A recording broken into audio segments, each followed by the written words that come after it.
Well, good afternoon, everyone. I think I'd like to begin, if we can start the program. It's my real pleasure today to have with us two of our very best people at the Carnegie Moscow Center. And I don't think, actually, that either of them needs much of an introduction to this audience. But Masha Lipman, on my right, is the editor of the journal that is published at the Moscow Center, Pro et Contra.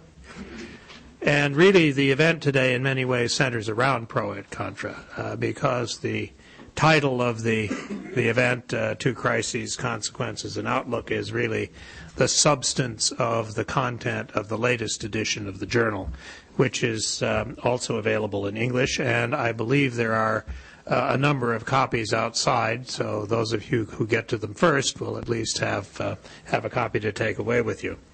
But Masha has been our editor of this journal really almost from its inception, and is a very creative and, I think, thoughtful member of the staff in asking many of the tough questions that are to be faced in looking at how Russia is developing.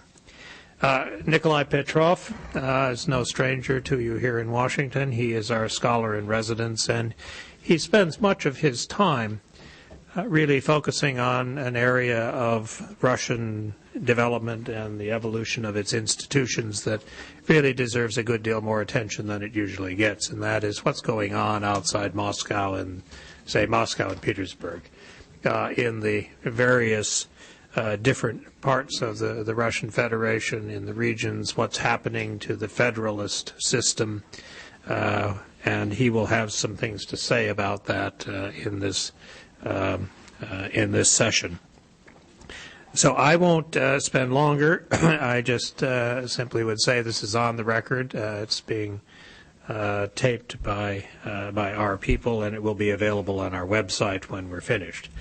And without really my saying any more, I want to turn the floor over first to Masha, who will be talking a little bit about the background to this issue of Pro et Contra, and also about her sense for the public mood and media and reaction to the crisis as it's been, the economic crisis as it's been unfolding. So, Masha. Thank you very much.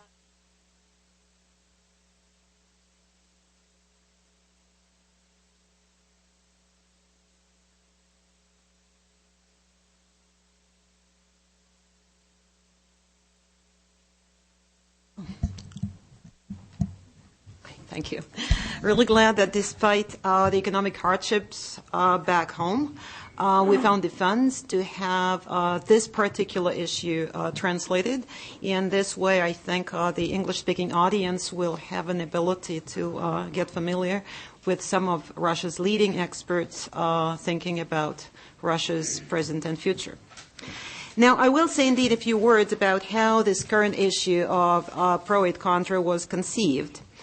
As Putin's second term was drawing to a close, researchers both in Russia and beyond were revisiting the issue of whether Russia. Several papers were put together analyzing possible scenarios of Russia's further development.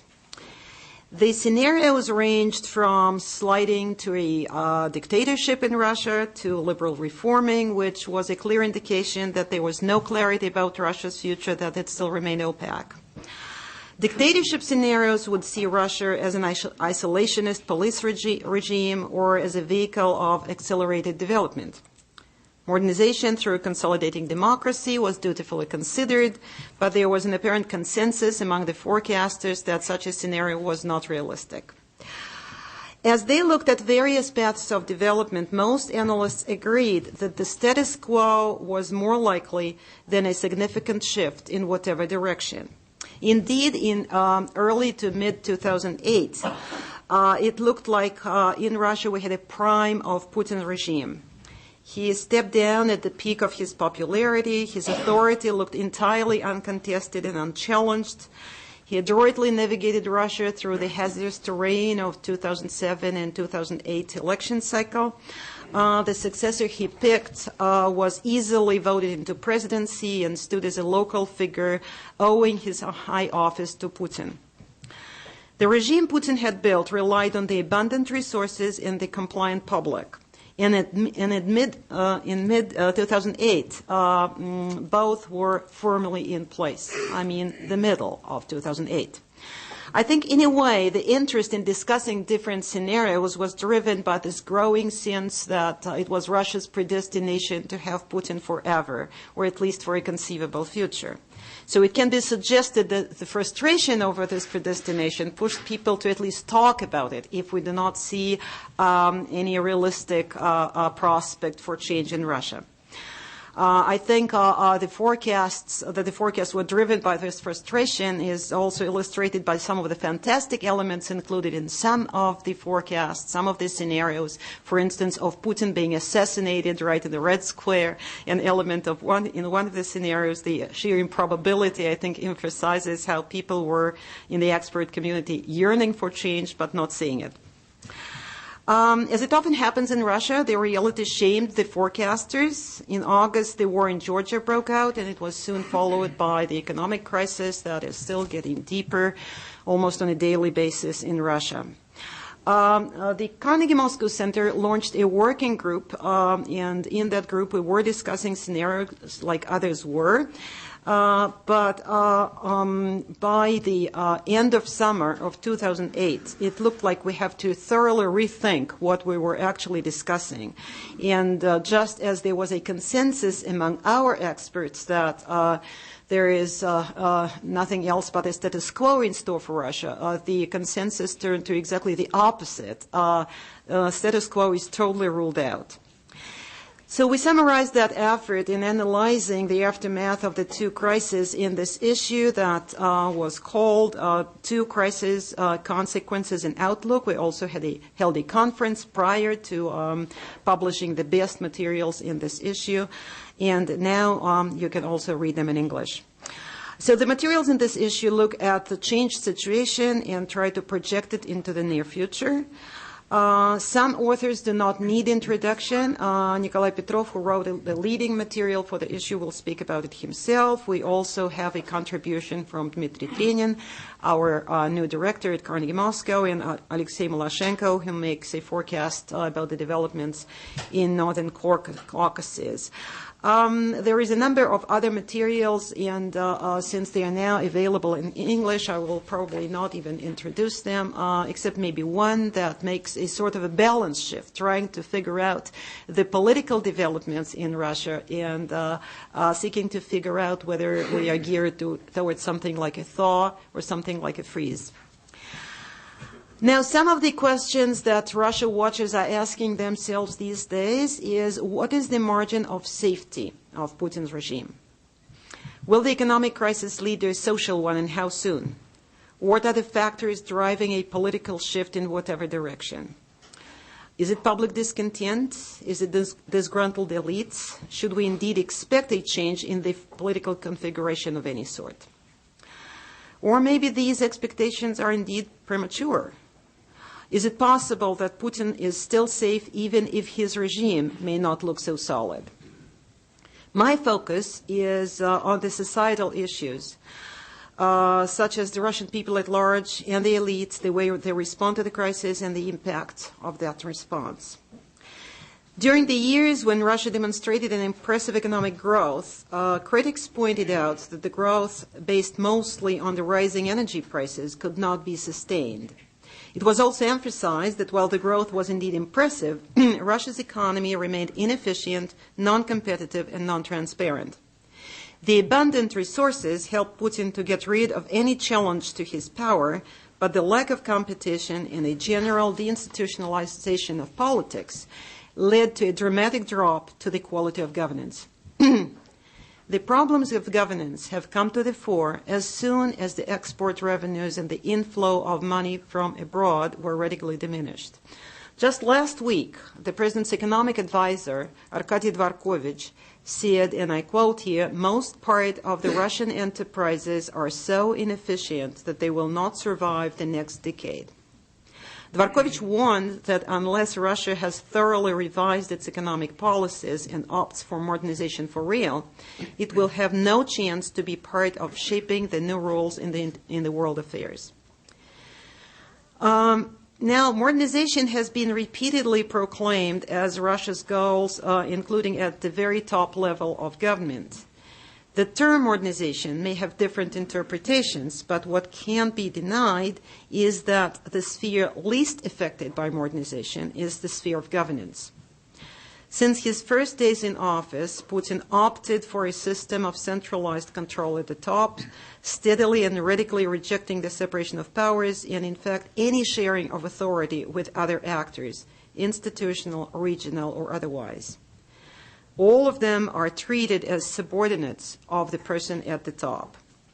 Likewise, the control over resources was concentrated in the hands of that same person, since a crucial function of his leadership was the distribution of funds according to his vision and his political designs. The system was accepted by both the public and the elites, and its efficiency was not questioned, especially since the inefficiency was compensated by the ample funds. Today, the inefficiency of the system of governance can no longer be concealed, but it is still not challenged by the public. Instead of a carefree existence when problems could be resolved by pouring money on each of them, the government has to tackle scores of new problems accumulating on a daily basis. Banking crisis is a major problem that Russia may be facing in the near future. The debt, Russian corporations had benefited from cheap foreign credits, and now with a ruble devaluation, their debts have even grown, while their revenues have sharply dropped. The bad debts are one of the most critical issues today, both corporate debts and individual ones. German Gref, the chairman of Sberbank, Russia's biggest savings bank, said last week that the banking crisis is only beginning in Russia and warned about fast-growing bad debt burden. According to a panel of experts put together by Bloomberg, the total bad debts of the Russian banks, corporate and individual, may quadruple by the end of this year.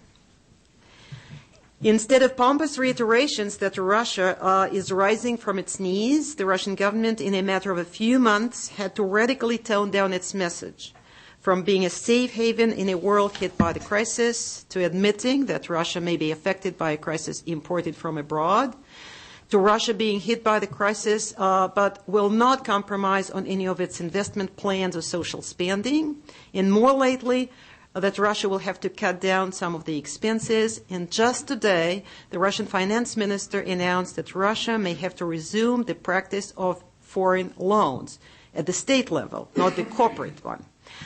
And this happens barely 1 week after Putin once again prided himself on paying back all Russia's foreign debt. For the Russian government, this is an amazing recognition of a reduced control over the turn of events.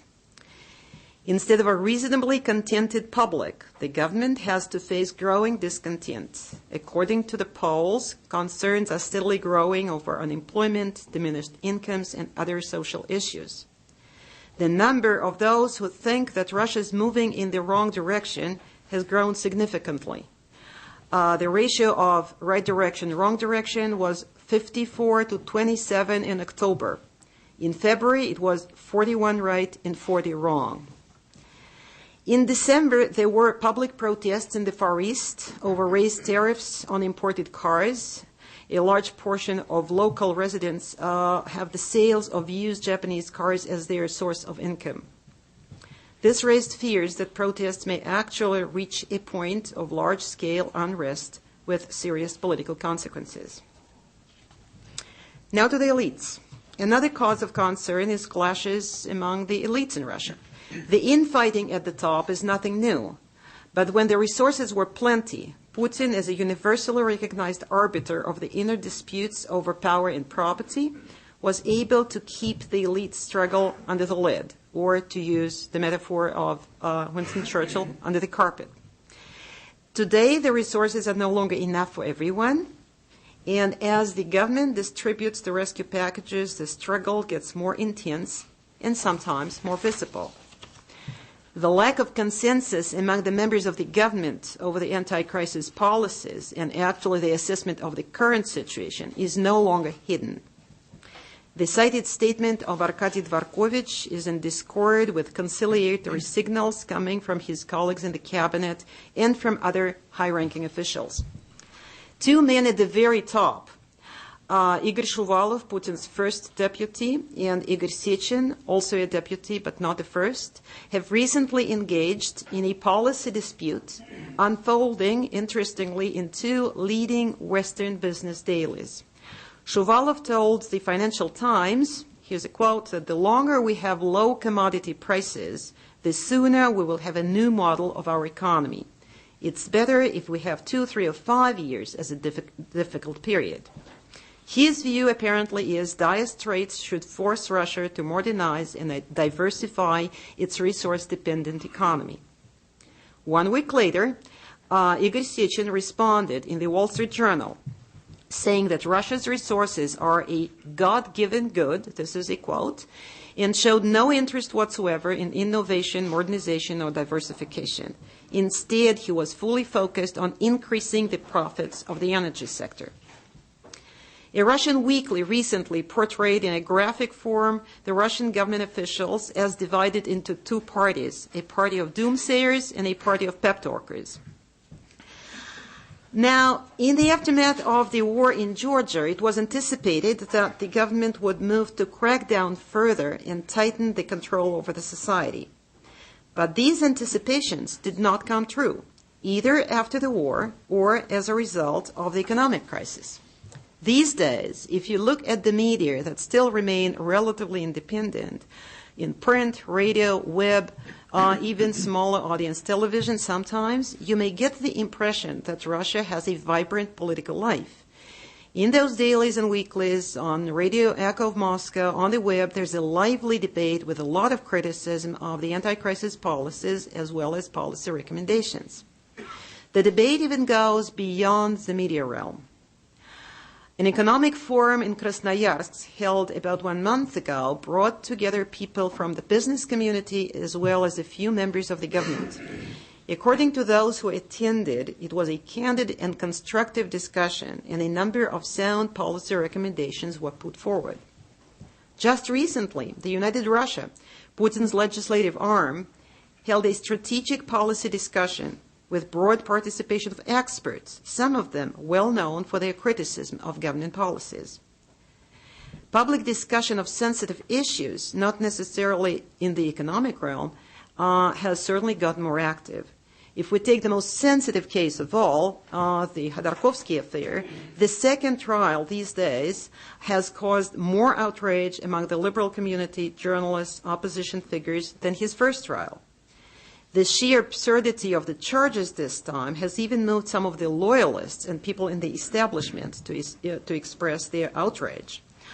Quite interestingly, RIA Novosti, the government news agency, interviewed or organized a press conference of Khodorkovsky and Lebedev lawyers. So it can be said that things have gotten motion. But does this mean that the regime, that is Putin's uncontested authority and unchallenged power of decision-making, is no longer as solid as it used to be when oil was over 100 per barrel? Actually, not so sure, or maybe not so soon. Of the two pillars of Putin's regime, high export revenues, of course, are gone, but the compliant public remains in place. People indeed may be concerned and worried and grumbling, and the mood is darker than 6 or 7 months ago, but the approval ratings remain pretty high. Gone down a bit, but still around 70% for both Putin and Medvedev, and haven't budged one bit since the previous month. The latest released were in March, so from February to March, there's been no change whatsoever in the approval ratings. These ratings should be interpreted in terms of the general perception of the people at the top. Putin and Medvedev are regarded as the embodiment of the Russian statehood as such, rather than as top executives accountable for the state of affairs in Russia. Thus, the high approval ratings reflect the people's trust in the Russian state per se. And this trust looks very different from the mindset in time for the previous crisis in 1998, when the Russian people lost trust in all government institutions, including the presidency. And the mindset was that of disarray, frustration, confusion, what have you. From this standpoint, it may be suggested that people's approval of Putin and Medvedev today is an act, so to say, of self-preservation. As long as we support them, the state is in place and things are reasonably okay. We shouldn't lose trust, otherwise we'll be on our own. And this is not a mindset that the Russian people seem to be ready for.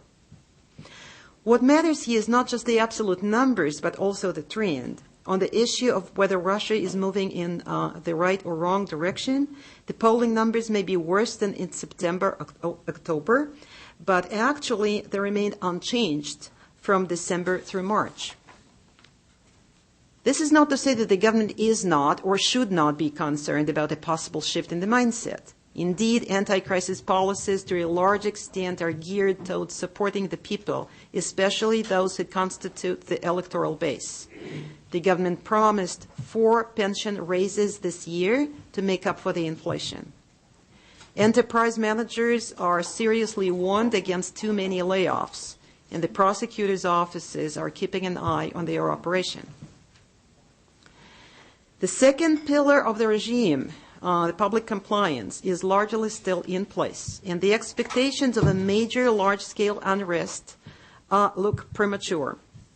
The original non-participation pact with the people, the government delivers and the people don't meddle in politics, is not there any longer because the government can no longer deliver the way it used to. But there is no shift to a new pattern toward an interest in participation.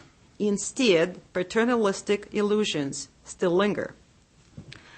Response to economic worries may vary, in theory so, from depression to adjustment to unrest. At this point in Russia, passive adaptation appears to be the predominant reaction.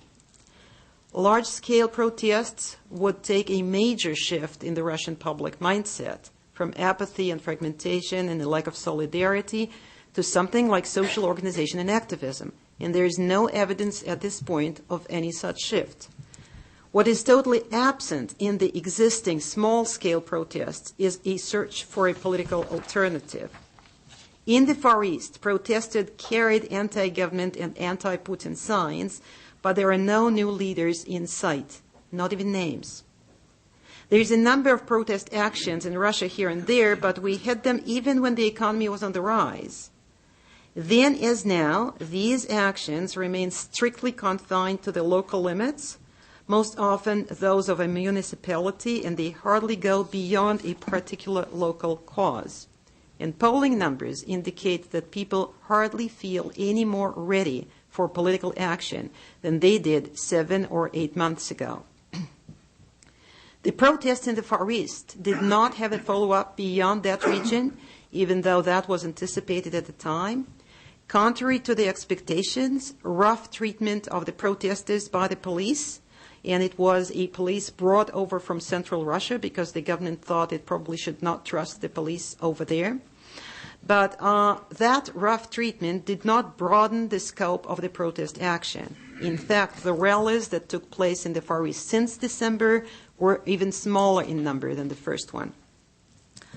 If there is any political aspect to these particular protests, it is very immature. I met with a few Far Eastern activists who even have a name for their organization now when they were in Moscow early this month.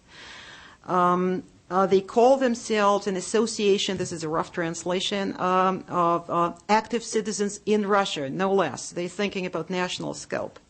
They come across as decent and educated people, but when it comes to politics, they sound very naive.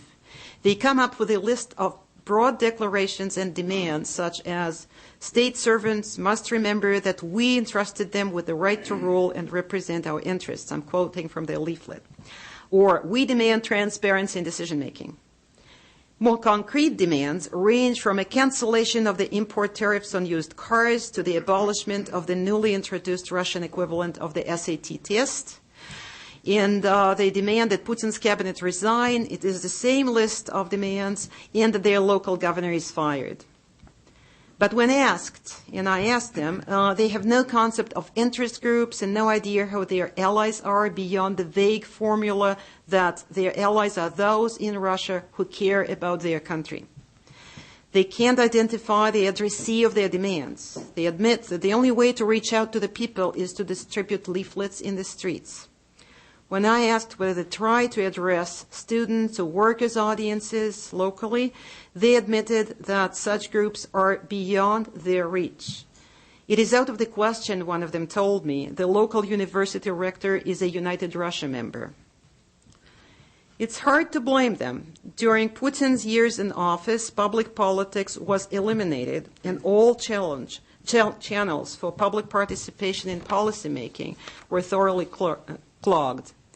And if there is no politics, any political action, such as organization of interest groups or building coalitions, looks pointless and even pathetic. This is an important point to consider. Putin's political system is still firmly in place. Just as before the crisis, the government has full dominance over the society. The Communist Party leader, Gennady Zyuganov, said last week that he expects 10 or 12 million people in the streets of Russian cities on May 1. But this looks more like Zyuganov raising his own political stake. If 10 million should be expected in 6 weeks' time, if this were a realistic expectation, then we would have at least tens of thousands somewhere today. But this is not happening. Now on the elites and whether they are a challenge. If the public still remains fragmented, so can elite indeed push for political change? Putin's system is built so as to allow some degree of freedom, yet keep the decision-making fully confined to the inner circle. A Russian commentator recently made this comparison, which I really like, that today's decision-making is even less transparent than in the communist days. In those days, we at least knew how many people there were in the Politburo, and we knew their names, and we could even make a judgment about the power balance when we counted them on the mausoleum and saw who was standing next to whom. Today, we don't even know how many people are engaged in decision-making. The assumption is that Putin has a final say in all important decisions. But who else? How many of these people? Since the beginning of the crisis, this decision-making has not become any more transparent. So while the economic crisis forces the government to resolve many new and very difficult problems, the political goal remains the same as before, to preserve the political status quo and to perpetuate the same political elite. The ultimate goal is to secure the power of Putin and his close circle and rule out a transfer of authority. The goal was achieved in time for the 07-08 campaign, and there is no sign that it is any less urgent today. If we look at the recent policy making, anti-crisis measures included, Putin seems determined to muddle through the crisis, waiting for the world economy to rebound. The assumption being that this rebound would reinvigorate the Russian economy, and this is a vision that was expressed in Igor Sechin's cited interview to the Wall Street Journal. Whatever the discord among government members, there is no sign of a major policy shift toward modernization or diversification. Whether there is a new vision somewhere regarding Russia's priorities, we have not yet seen it. Political changes such as more transparency, consolidation of the institutions, sharing the decision-making authority, so far remains out of the question. The impact of forums, public discussions, media criticism of anti-crisis policies, or exposure of abuse of government authority, we have this in the media as well, is strongly limited at best. But what's more important, it is irrelevant for decision-making. In a deinstitutionalized political system, these events may be organized for show or used as a safety valve, but they remain outside the realm of policymaking. Here's an illustration from a non-economic sphere. In the 70s, the trials of dissidents were accompanied by vilification campaigns in the communist press. Today, the trial of Khodorkovsky and Lebedev is covered by sympathetic liberal press. Western observers and domestic supporters are allowed to attend, and they share their impressions on the web. But the sense of the utter futility of all public effort is essentially the same. The eventual ruling authority in this trial, as in any important issue in Russia, rests outside the courtroom. It lies with Putin. It lies with Putin in this trial and in any issue that he deems important. Some among the elites may be disgruntled, but as with the public at large, there is a big gap between discontent and political action.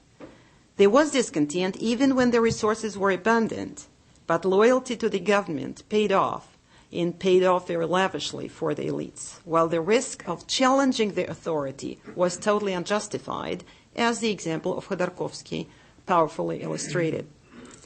Today, there may be more anger, but the situation is barely changed.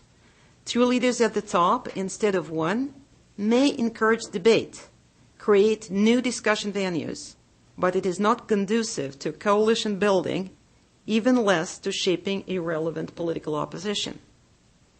Deinstitutionalized politics makes it impossible for any group to take political action other than in the form of a mutiny or a rebellion.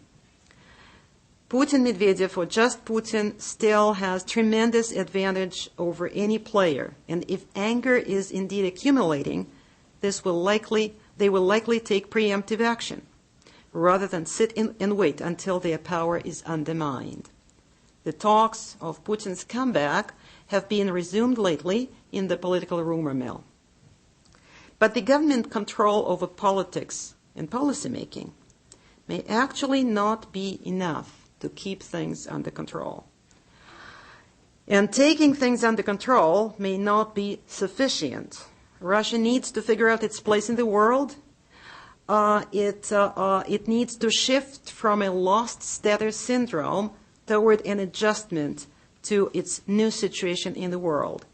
Without building a self-identification, it is hardly possible to set priorities for the national development. The steady decline of the Russian economy is beyond Putin power, just as the state of the world economy and the price of oil. And these forces may disrupt the plans to muddle through, relying on public compliance and timid elites.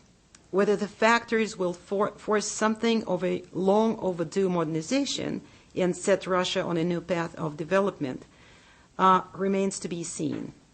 The alternative is lagging behind, even further behind the development nations, as well as some of the developing ones. Thank you. Well, thank you very much, Masha. I would say a very sobering assessment. Nikolai, I'll let you go next and give us your take on what's the perspective from outside the capital. Mm-hmm. Thank you, Jim. I'll not try to compete with Masha. This is impossible. So I'll try to play very different musical instruments, like say drums instead of violin. And, due to the fact that at the time of crisis, time is running much faster, I do not need to repeat anything from my article at the issue we are presenting now, and I should present a few more brief points. And I'd like to start with saying that criminologists, both in Russia and at the West, are hopefully looking into eyes of each leader in turn in order to read something they want to find there. Hopes for thaw, liberal reforms, modernization, and so on. And I think that not only now it's possible to disappoint all these guys, saying that there are absolutely no hopes for any kind of modernization from above, but it was possible to say this a year ago when Medvedev was just elected. So I would say even that Russian power in Russia is organized in more cynical and perhaps simple or more complicated way than the one which can be described in terms of doves and hawks, in terms of liberals and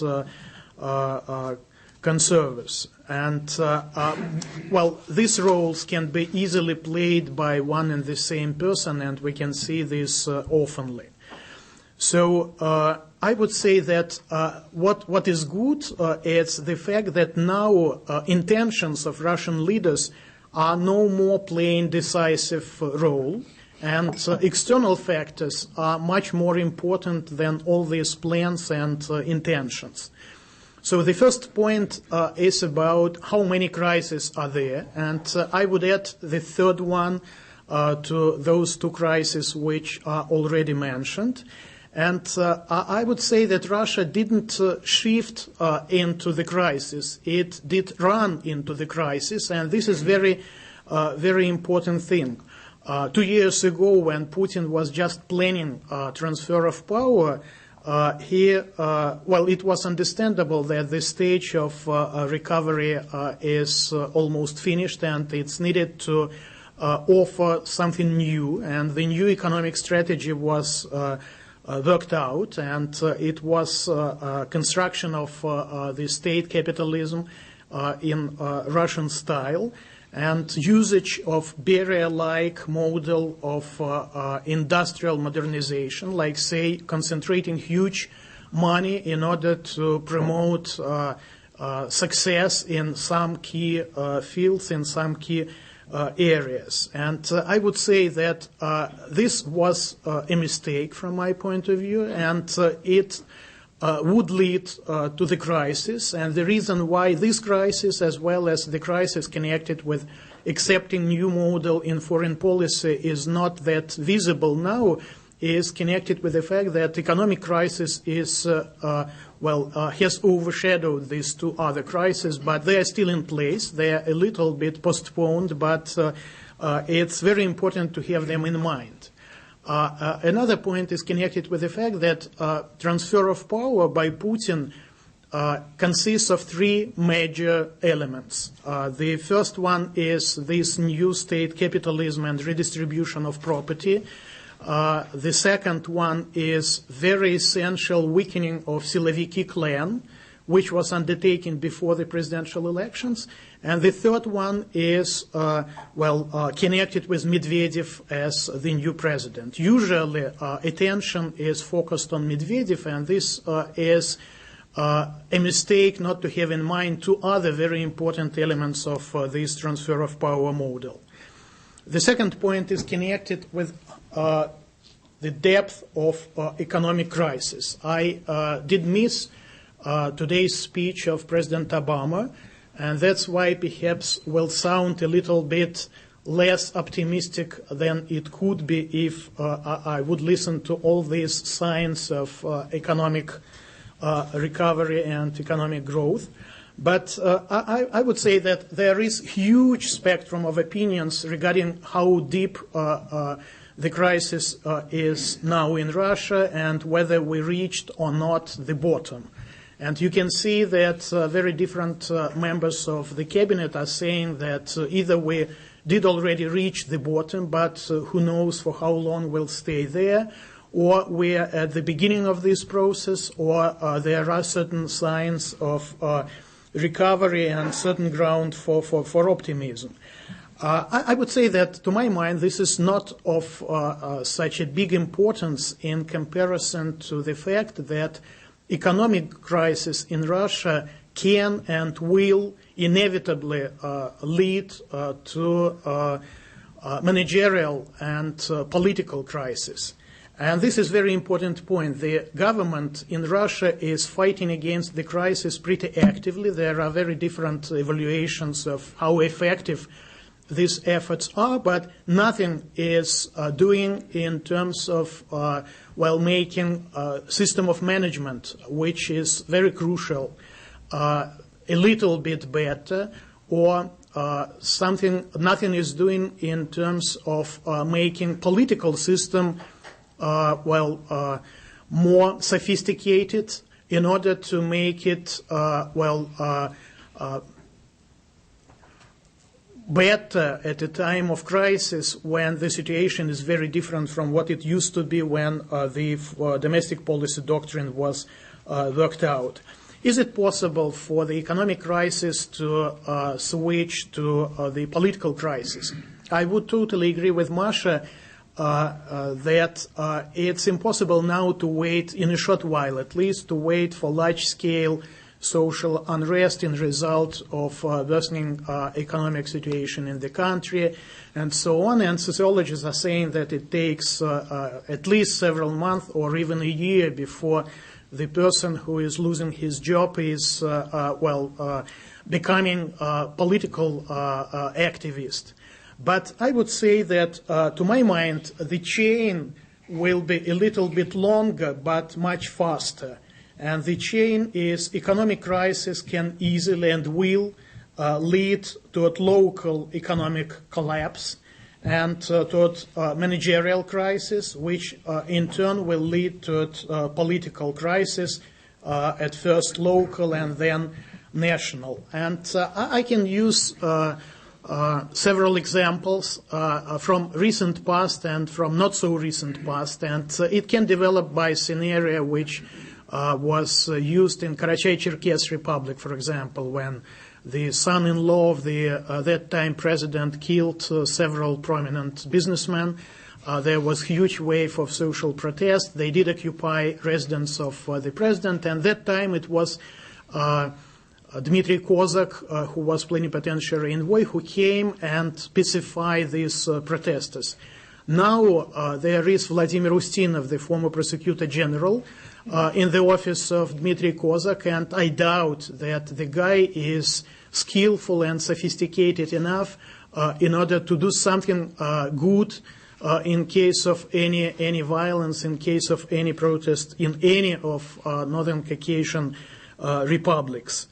Well, look at what's going on even with military. When it was announced recently that large-scale military reform will take place, it was announced also that some units will disappear. And I'm speaking now about Bertskaya, unit of main intelligence department of the army, and about Irkutsk, aircraft, academy. It caused huge social protest, and it was needed for the Minister of Defense to go there to explain somehow protesters that, the government will take care of them, and it's still there. And the problem is that sooner or later it will be impossible to find Minister of Defense each time when something similar will appear in regions.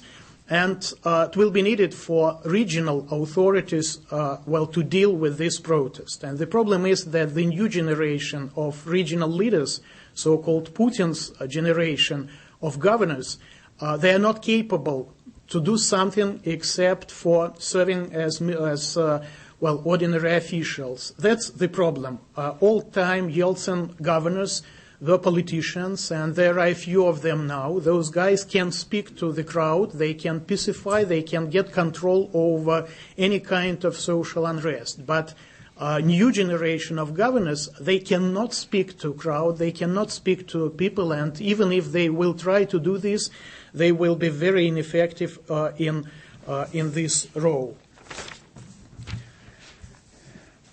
And I would say that authorities are not preparing themselves, although they are trying to make their best in order to avoid social unrest. They are putting huge pressure onto business in order not to let business to fire workers, but they are not preparing themselves to face this unrest in case if it will appear.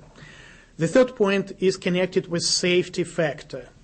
How much time can be bought using huge money which was accumulated by the government.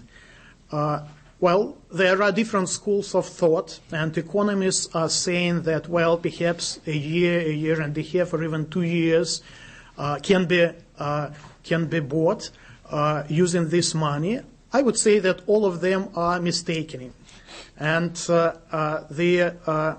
and this is not connected with rumors that money is not there, that there is not that much money as the government is saying, and the money which remains is not a free money. It's already planned how to spend this money to respond to all obligations which were taken earlier. There are two reasons why we cannot speak in terms of years. First one is connected with the fact that players, both corporations and regions, are not having in mind general systemic interests. Each of players is interested now to take as much money as possible and to spend it immediately in its interests. That's why the money will not last for long, and it can be easily illustrated by regional budgets. The crisis came to Russia at the fall, and it was told to regional leaders that they can economize, and the money which will be not spent by them last year will be added to the next year budget. Nobody listened to this, and all of them tried to spend all the money which was planned earlier due to understandable reasons. They are rational players. And that's the biggest problem. The biggest problem is that although the government can decide how to economize, nobody is eager to do this among big guys who control state corporations, among governors, and so on. The second problem is even more decisive one. It's connected with real economy. Regardless of how much money do they have in Moscow, real economy is suffering now very essentially. And Masha did mention Krasnoyarsk Economic Forum. It was there when the governor of Krasnoyarsk Krai Khloponin, who is, Putin's favorite, or who is one of the most well-known and sophisticated governors, told openly that even strongest regions had safety factor for a month only. What was the reaction of the government? There was lack of any public discussion, but immediately the State Council meeting was organized in Irkutsk to discuss what exactly can be done with regard to crisis in regions, and the decision to give regions additional 300 billion rubles was announced. The problem is that it doesn't matter how much money you can give to regions in Moscow. The problem is that plans in regions are not getting this money, even if regional branches of banks they are getting this money. That's why the real economy, the state of affairs at the bottom is much more important in order to understand the safety factor than how much money the federal government still has in its pockets. And another problem is connected with the fact that even being driven by best intentions, the government, cannot reach its goals. Look at what's going on with regard to small and medium-sized business. It was announced that, everything should be done in order to promote medium-sized business, and left hand of the government is doing something in order to reach this goal. They are speaking about easing administrative pressure and so on. But the right hand of the same government when facing huge losses in budgets, is trying to compensate, and they are putting huge pressure onto medium and small-sized business in order to compensate for these losses. So the administrative pressure onto small and medium-sized business is growing instead of becoming smaller. The same is going on with regard to domestic politics. And this is my last by one point. The growing gap between domestic and foreign policy from one side and reality from other side. If the economic doctrine, which is not, by the way, very different from what it used to be 1.5 years ago when this concept 2020 was worked out. It was stupid from the very beginning, but now it's funny. It's not even stupid. But it was signed into the law by Putin amidst the crisis, I think in November. So anyway, the government is somehow trying to revise its economic policy, but nothing is going on with regard to domestic politics and with regard to foreign policy. They are still in the same shape they used to be before the crisis, when glorious Russia was standing up from its knees. So look at governors' appointments. Once again, loyalty is much more important for the Kremlin than the competence and the possibility to control the situation in regions. And we can see that ministers and deputy ministers from Moscow are appointed to this or that particular region, and the only idea where exactly to appoint this guy is connected with the fact that if there is agriculture in Voronezh Oblast, then you can appoint Minister of Agriculture to be a pretty successful governor. Or Murmansk, the guy who used to be, submarine officer, and later who was responsible for fishery, was appointed governor of Murmansk Oblast due to the fact that both spheres are very important there. The problem is still here. The guy is coming to the region without any knowledge, without any connection, without any leverage how to control regional political elites. Not only it means that, within half a year, for example, if something will take place in this region, the governor, the newly appointed governor, will be not in a position to deal with this problem, to deal with this conflict, not to speak about the fact that all of them are absolutely non-public politicians and they cannot speak to ordinary fellow citizens. So last 2 months, by the way, there are a lot of discussions about domestic politics and a lot of criticism of Surkov and his model of domestic politics. And perhaps it's connected with the obligation, Medvedev's obligation to keep all guys at the presidential staff for a year.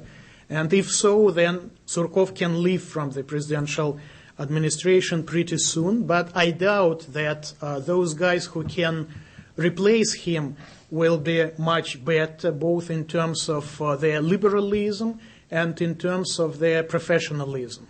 Look, by the way, there is very interesting document, the new form of communication between the president and his people was tried by the Kremlin last week. It's Medvedev's video conference where governors and ministers are taking place. That's funny. You should go to the presidential site to understand what exactly these probable replacements of Surkov can invent. My next point is about reactive modernization from below. So although there are no hopes for any kind of initiative modernization from above, there is, reactive modernization not only is inevitable, but it's already going on. And, the crisis is damaging all these power verticals, and you can see that more and more often, not even strong men, not only heavyweights among governors, but even weak governors are publicly opposing the center in many cases, in many regions. There is a kind of restoration of public politics which is going on in Russia. The United Russia is opposing social protest meetings by organizing its own meetings. So it's using the same tactics, and this is very new development. Look at Sochi mayoral elections. And, I would say that although last regional assemblies elections were not crisis elections in pure sense, municipal elections are very different. And look at results of last set of municipal elections, where a lot of candidates backed by the United Russia lost in many regions. A lot of incumbents are lost in many regions, and Sochi elections is a good example as well of very new model of the Kremlin's control over elections. The United Russia established discussion clubs not only in Moscow but in regions as well. There are 3 wings within the United Russia and 3 sets of discussion clubs, which are pretty active. The last point is connected with the fact whether we'll see the speeded evolution, political evolution, or the revolution in Russia.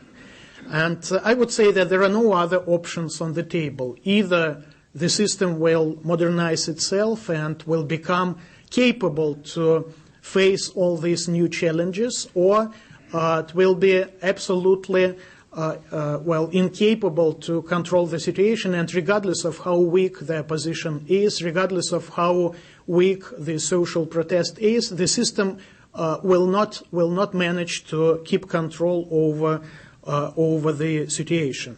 The problem is that, connected with time, once again. If there is enough time for the system to modernize itself, although there are signs of this modernization, I would not say that it's fast enough in order to provide needed changes in time. If to speak about revolutionary scenario, there are very strong problems connected with it. One is lack of any institutions which can play positive role, and another one is lack of trust everywhere. And experts are saying that Russia is second after Germany in 40s by by the absence of any trust.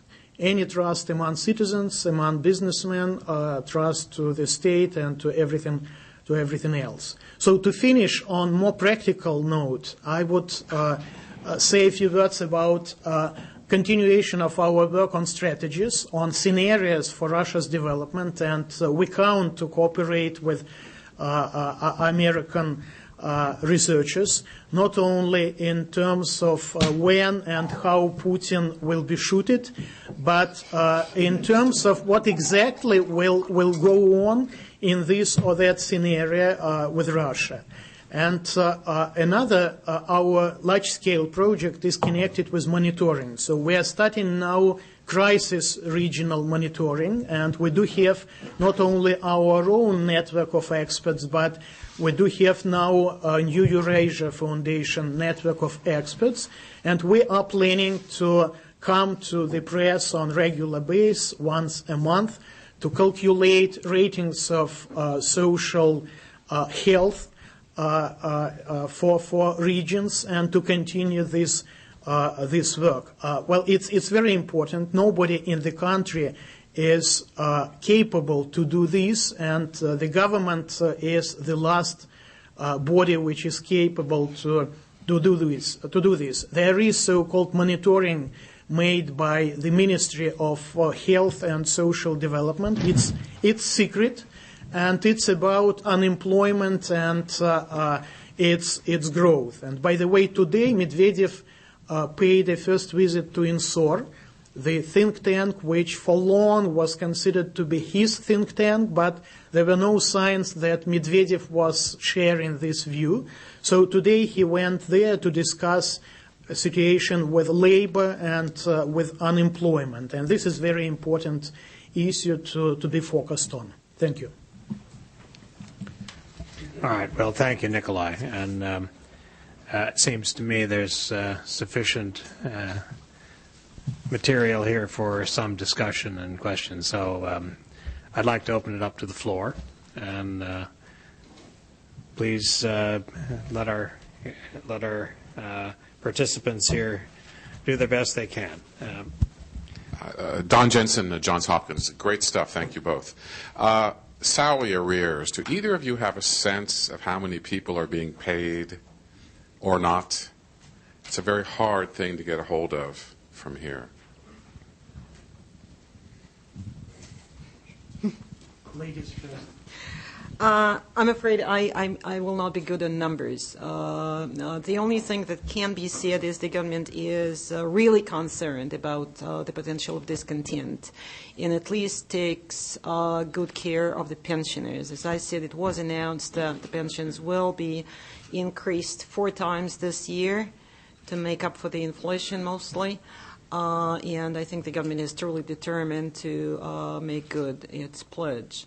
As for it's a somewhat tricky issue because if you mean back pays, people simply not paid their salaries, because there are all sorts of different ways to go around the unemployment and to try to keep the number of jobless as small as possible. It is still growing, it is still big, but there are all sorts of tricks to prevent the actual joblessness from growing out of control. I don't have the number of the actual back pays. If this is what you mean, I would rather give this to Nikolai. Well, I would say, first of all, that to my mind, the governmental strategy is at least partly counterproductive with regard to, probable unemployment. And the idea is to put pressure on to businesses in order to, for them to pay salaries.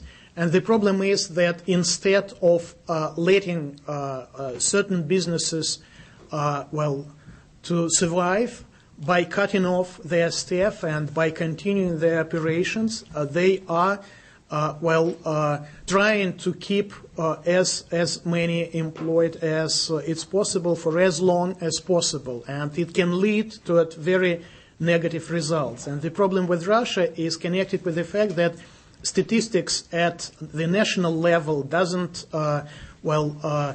describe the real state of affairs, because there is the difference if you do have certain percentage of unemployed in Western Europe, for example, where they can easily go in any direction, or in Russia, where, smallest number of unemployed but located at one and the same settlement can lead to social unrest and towards a kind of explosion.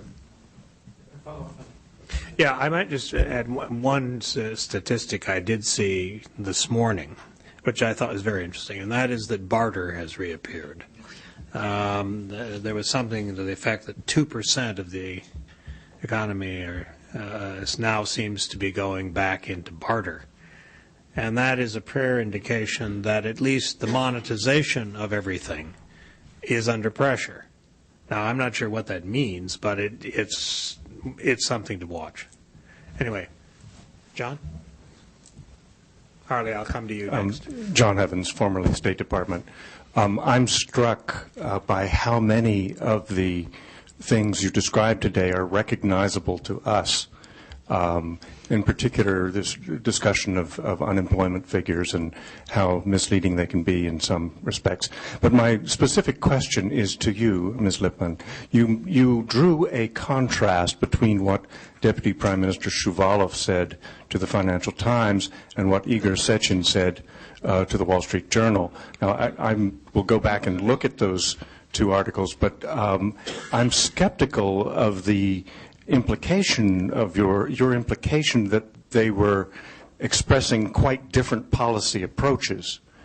At the heart of this is the question of whether high energy earnings provide the right environment for the diversification and modernization that Mr. Putin was calling for even when that was the case. I mean, it seems to me that a lack of energy earnings makes modernization and diversification and new investment in non-energy projects more difficult. So I'm surprised. I just wonder if there's any other evidence that they're speaking for different policy camps.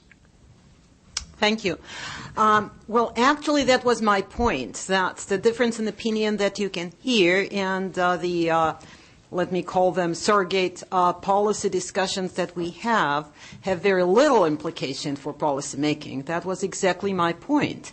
There is any number, and as I see it, it's an interesting graphic to watch, this party of pep talkers and party of doomsayers as portrayed in a recent issue of a popular Russian news weekly. But by drawing this graphic and by designating them as parties, this weekly, just as I think the majority of the Russian experts do not actually believe there are two parties there, or even less so, two visions for Russia's development. In fact, I think at this point we're not even talking about a vision. We are talking about all sorts of hasty moves to try and resolve the most urgent problems emerging, problems that have nothing to do with policies and how Russia would look and what would drive its economy in 5 or 10 years' time. That's exactly what I'm saying. Because the decision-making is so non-transparent that we don't even know how the discussions, the differences in opinion that we see relate to the actual process of decision-taking. Is it that Shuvalov comes to Putin and they talk, and Shuvalov tries to persuade Putin that actually low energy prices are good for Russia, and they come up with a vision and a set of decisions that would gear Russia in that direction, and then Sechin comes and draws his picture? Is this what is going on? Is this how the decisions are taken? We hear from people who claim to have the inside information that Putin has a close circle of people who he trusts, people who have the expertise in particular field, and he takes their advice if he trusts them, and takes this into account when he makes the decision. But the decisions are his to make. And at this point, I do not think we are thinking about decisions that are driven by a vision. New vision, old vision, whether actually the desire to muddle through is certainly there, but to muddle through so as to do what? Because I think Putin is under no illusion that the energy prices would come back to over $100 per barrel, and the demand in the world will be the same. I don't think he is under this illusion. So muddle through to remain in power, yes. Muddle through to drive Russia where? I don't think we have any idea about that. So I did not want to create that impression. All I wanted to say is you can get the impression of a lively debate, whereas in fact it's the same system when the decision-making is centralized. Harley? Just a few more words. It seems to me that at a time of crisis it's much better to be not the first deputy prime minister if Putin is prime minister, and if being asked whom to look at in order to understand what exactly the government will do, I would offer to look at Sechin, not at Shuvalov. But anyway, to make a very simplistic picture of what is going on at the government, I would describe it in terms of keepers and doers. Keepers are sure that we do have enough money in order to survive, and we don't need to make any radical changes. And doers are saying that, well, in order to be prepared to the time when we'll be short of money, it's needed to make changes now, rather than to feel ourselves being faced by much more serious crisis and having no resources to do something. So keepers are in majority and doers are in minority. And keepers' psychology dominates regardless of what exactly any member of the government is saying. The problem is that among doers, there are two categories once again. Liberals form minority among doers, and majority among doers are those who are in favor of economic nationalism, of isolationism, and so on. So I would not wait for a time when the country will become short of money and doers will dominate over keepers, because doers can be easily worse than keepers. Harley? Harley Balzer, Georgetown University. I guess I've reached the point in life where more and more of my friends are collecting pensions. And they're all pretty cynical about the indexing. I wanted to try to clarify. Putin has promised to raise them 4 times. Does that refer to the entire pension, or is that just the base pension, which is about half the average pension? I think for the majority still, for the vast majority of the people, this is all of their pension. The pension reform, which was supposed to divide into 2, and actually for there to be the basic and for there to be something else, I don't think it's reached the public at large yet. So we are talking about the bulk of the Russian population, of retirement age, which also constitutes the bulk of the electoral base of the regime. And these people will indeed, their pensions will be indexed 4 times. In sheer numbers, this would probably mean, I'm not sure exactly how these raises would go, but they are supposed to account for the inflation, which is projected to be, I think the official is 12, 13. Experts smile and say we should take this with a grain of salt. Should be at least 15, but there are even worse projections. David? Well, could I add a few words? Well, once again, there are different tricks, and when Putin is coming and saying that, each unemployed should get 3,900 rubles, which is approximately $120 a month, it doesn't mean that everybody will get this money, and one can easily get 500 rubles. 3,900 is ceiling, which is paid to, certain categories, and they are not very numerous. The same is with regard to pensions. The government doesn't have money to pay pensions next year, even without any kind of indexation. And that's the real problem. The burden which will become very serious next year and in 2011, and what exactly the government can do and should do with regard to this. So each pensioner is getting certain money from the federal budget and certain money from the regional budget. So in Moscow, pensioners are in a pretty good shape due to the fact that Lushkov is giving them some money. And what Putin announced is that in those regions where life spendings are high, regional authorities should add to pensions. The problem is that regional budgets are biggest losers, are biggest victims of the crisis. They lost up to 40-50% of their revenues.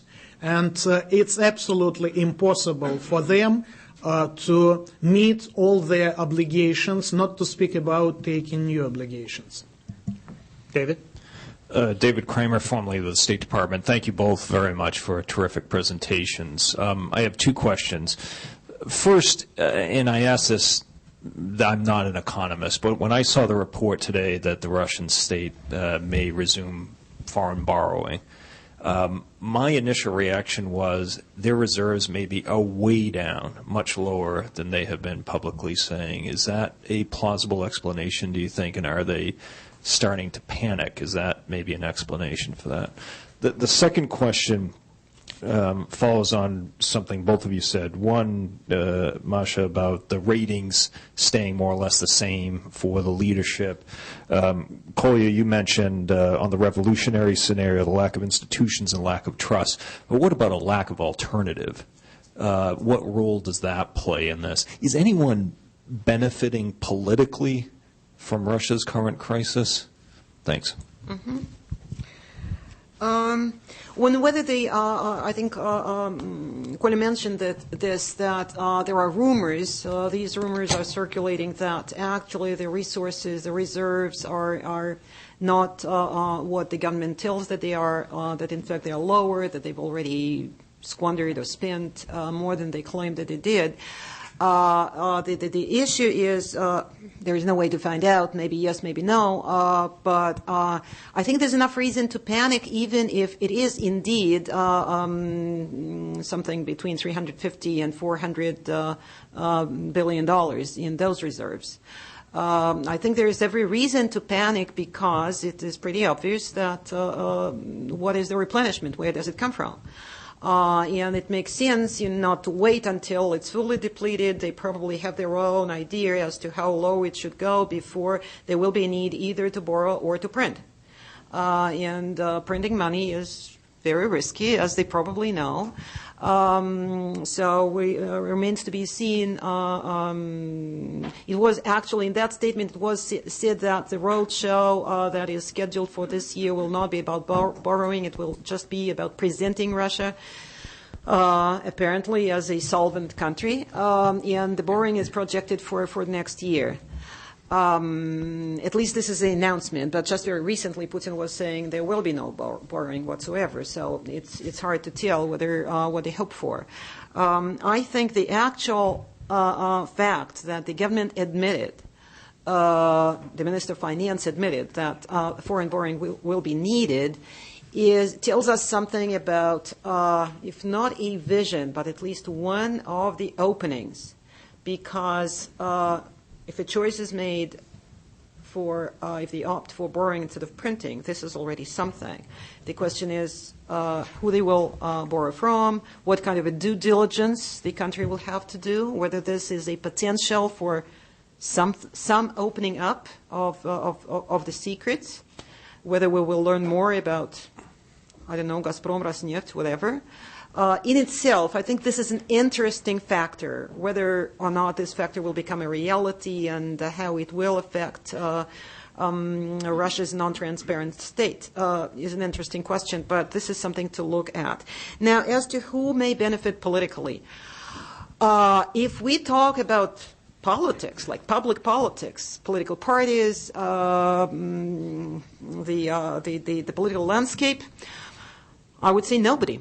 I would say still there is no public politics to speak of. And from this standpoint, it is hard to even be assessing the situation in these terms. Even where protests have been reasonably significant, like in the Far East, as I try to convey, it was not about political demands, or it was not about shifting toward a political realm.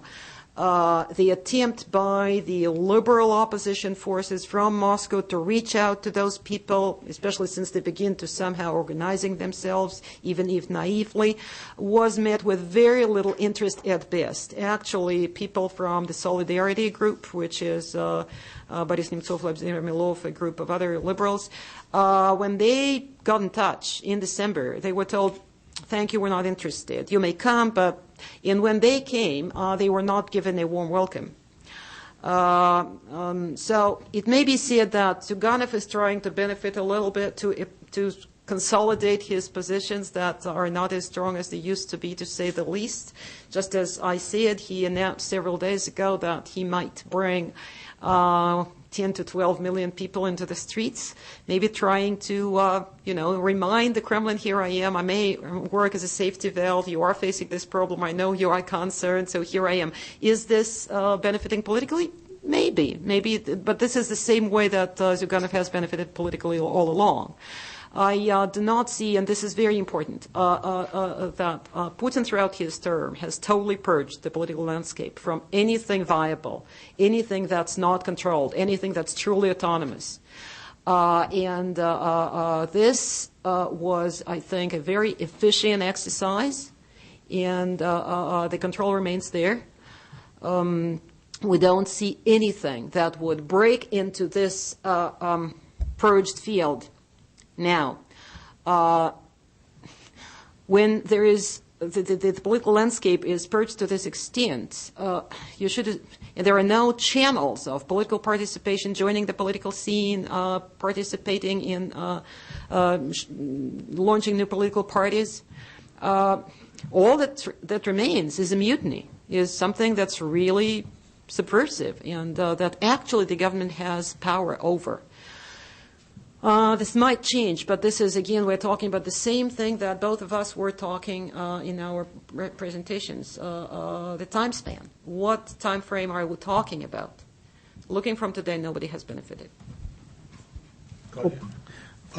Speaking about borrowing, I would say that it depends upon how effective Gazprom will be now. So you know that Gazprom got $400 million in Switzerland, and they are starting, or they did already start this week, their own road show. So if only they will show good results, like say they did declare 9.25, 9.75% rate.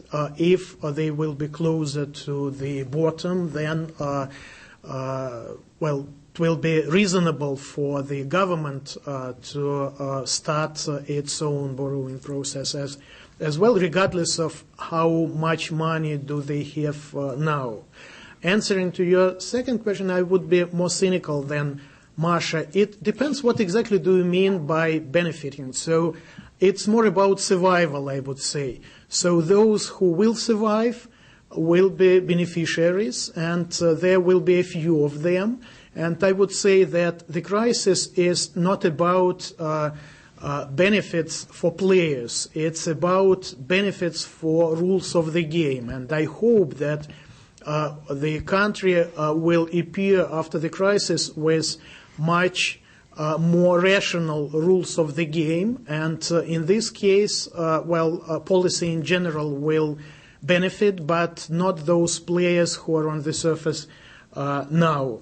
And, what is good about the crisis is the fact that paternalism is over in both senses with regard to state to citizens relations and with regard to the center-regions relations. And the new model should be established. Ed? Yeah. Ed Berger, the Eurasian Medical Education Program. Is there any indication of any anxiety within the military these days? The anxiety among the military derives first and foremost from the military reform. And if I may use this opportunity to advertise my publication a little more, in my next issue, unfortunately, we ran out of funds for translation. But for those who can't read Russian, there will be a very interesting analysis of the military reform that has been launched, that seems to go on still, that is assessed very positively by even those military experts who have been very critical in general of what goes on in the military and the government's ideas, designs for the military. So the reform is rationally driven and rationally conceived. However, this reform, as any reform, is costly, and the cost, especially at the time of crisis, comes as a social cost. If the reform proceeds as planned, it should leave a lot of the military disenfranchised. Originally, of course, it was conceived so as those who would be dismissed from the armed forces would be compensated, there would be programs for them, but first and foremost, there was supposed that there would be funds to pay for this reform and to try and pay this, to compensate the social costs. Now there are no funds left. The reform proceeds still. It is very interesting that it proceeds so that very little is made public about the reform. The government tries to keep it a secret, which sounds ridiculous, but this is how it goes. Mostly the reform measures are taken, but there is precious little coverage and almost no commentary. But there are already first signs emerging that the government may actually curtail the reform because the social costs may not be affordable. I got time for two more. John, first. Jonathan Elkine, Brookings Institution and Eastlink Consulting. Thank you for very interesting presentations. One of the questions that comes to my mind is the potential for spillovers or implications outside of Russia's borders of this very complicated cocktail of economic and political factors. And in that regard, I wanted to ask you about one thing that may connect these two, that is plans for increases in the domestic price of natural gas within the Russian market, which has very, very big implications for Russia's ability to supply consumers both inside of the country and simultaneously in export markets such as in Europe. Is there any reason, as you will know, the announced plan has been export parity pricing by 2011. It seems very difficult to imagine that tempo could be adhered to under the circumstances that you are describing. Could you comment on this, please?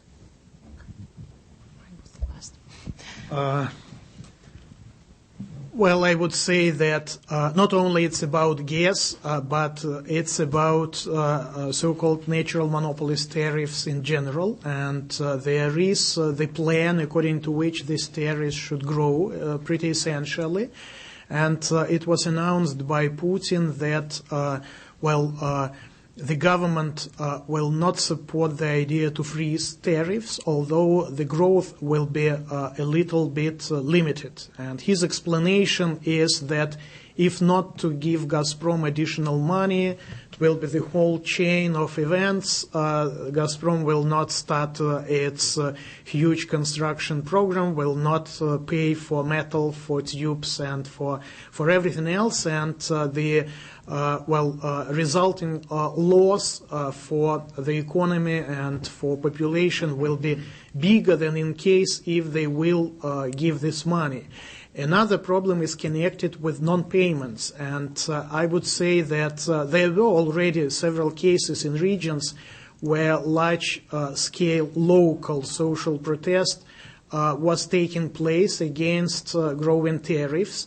And I would doubt that the government will be in a position to realize all these plans, which, although being revised, are announced by Putin. So tariffs will either not grow or in some cases, or at least, or their growth will be minimal and will be eaten by inflation. And you can look at how active, by the way, the government is at a time of crisis, with regard to Russia's neighbors. It's promising huge loans, and it's giving money in order to buy loyalty, in order to buy allies, and in order to capitalize from relatively more beneficial position of Russia with regard to other countries. And in case of small countries like Kyrgyzstan or Moldova, it can work. In case of Ukraine, I'm afraid that the scale is too big to fix or to count on fixing any kind of Ukrainian economic problems by Russia's loans. But Gazprom itself is facing very serious problems, and that's why it's pretty interesting to look at how effective, how productive Gazprom will be now when borrowing this money, how big or small or low is trust towards Gazprom and its sustainability from side of Western investors. Last question for Wayne. Wayne Mary, the American Foreign Policy Council. I'd like to ask you to comment on another potential spillover, which is if there's any place that I think one might expect to see large-scale worker urban demonstrations, it's in eastern Ukraine. There you do have a recent tradition of politics going into the streets. There you do have an economy that is dramatically worse than Russia's, much concentrated among Russian-speaking peoples who are right next door to a number of oblasts in Russia that are also having economic difficulties, like Belgorod. And if there should be really large-scale unemployment demonstrations in eastern Ukraine, do you think this could potentially have a spillover effect into some parts of European Russia? Well, I would say at least two factors here. A, if indeed there is major unrest in eastern Ukraine and the population there is much more easily driven to organize, as we well know from the events of recent years, and whether Russia would actually try, and Russia as the Russian government, try and take advantage of this yet one more difficulty in Ukraine on top of many others that Ukraine is facing. This is a big question, and I think this has to do with Russian foreign policy as a whole. Just recently, when it was announced that Ukraine reached an agreement, a preliminary agreement with the European Union, which potentially would give the European Union more control over the gas distribution system in Ukraine, Russia's reaction was fierce. It was very much Putin style, very emotional, and immediately there were harsh statements made and measures planned and reasonable reconciliation. This is an overstatement, but still, over Russian-Ukrainian gas relations, energy relations, immediately gave way to much harsher attitude to this country. I think this is an option that is always open. Whether or not Russia would, we are talking a lot of ifs here. If there is major protest, if Russia at this point would feel like capitalizing on this difficulty, has to do in large part with what Russia-Western relations are like and how they evolve. Talking about a spillover, I would doubt it. That actually it is something infectious and unrest in the streets of Kharkiv or Lugansk may actually be picked up in the Russian regions over there. I really doubt it. This does not happen in Russia when protests happen. And I don't think transcending a national border as opposed to regional border is for some reason more likely. So I would, again, we're talking about ifs here. What is going on in those regions? I think the Russian government, which in general is very concerned about public unrest, about public discontent, and is taking measures, and I think is taking the temperature in all those regions and trying to preempt maybe and to take measures when this happens. Should this scenario take place, I think the measures will be taken to protect Russia against this, of every sense, propaganda to begin with. And this is a notion that is very easily accepted in Russia, that in Russia we have things reasonably in order. Look in Ukraine, look at the turmoil, look at the chaos, look at how they think they have a democracy, look at how badly they're faring. So there's always a set of arguments. You may say arguments will not work, but what I'm saying is the government will try to preempt it if there is such a danger. Okay. Well, look, I want to thank Masha and Kolya, Forrest, and thank you all for coming. It's been a good discussion.